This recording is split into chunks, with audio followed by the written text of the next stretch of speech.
పోతన భాగవతము కూర్మావతారము.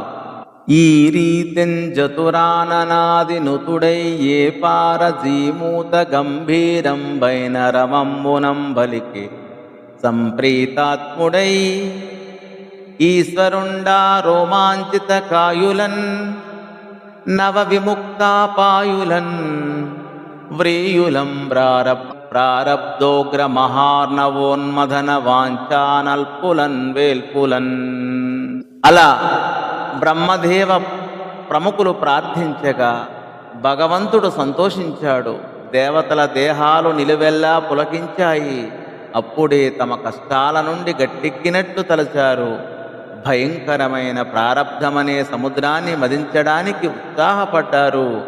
అప్పుడు భగవంతుడు విష్ణుమూర్తి మేఘ గంభీరమైన కంఠస్వరంతో ఇలా అన్నాడు అని ఈ పద్య భావం.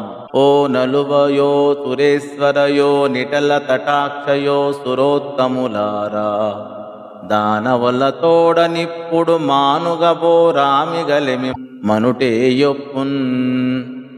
ఓ చతుర్ముఖ బ్రహ్మదేవుడా, ఓ దేవతలకు ప్రభువైన దేవేంద్రుడా, నుదుటి కన్నుగల ఓ త్రినేత్రుడా రుద్రుడా, ఓ దేవతా ముఖ్యులారా, ప్రస్తుతం మీరు రాక్షసులతో మంచిగా ఉండి స్నేహం చేసి జీవించడమే మంచిది అని ఈ పద్య భావం. అది ఎలాగంటే, ఎప్పుడు దనకును సత్వము చొప్పడు నందాకరిపుల జూచియుదనమై తప్పికొని ఉండవలయును నొప్పుగనహి మూషకమున కొదిగిన వంగిన్. ఎలుక కోసం పాము పొంచి ఉండే విధంగా బలం చేకూరేదాకా సమయం కోసం నిరీక్షిస్తూ శత్రువుల బారి నుండి శరీరాన్ని దాచుకుని ఉండటం ఉత్తముల లక్షణమని ఈ పద్య భావం. అమృతోత్పాదన యత్నము విమల మతింజేయుటొప్పు వేల్పులు వినుడి అమృతంబు ద్రావి జంతువులమృతగతిన్ బ్రతుకుచుండు ఆయుర్వృద్ధిన్. ఓ దేవతలారా వినండి, మీరు అమృతాన్ని పుట్టించే ప్రయత్నం స్వచ్ఛమైన మనసులతో చేయటం మేలు.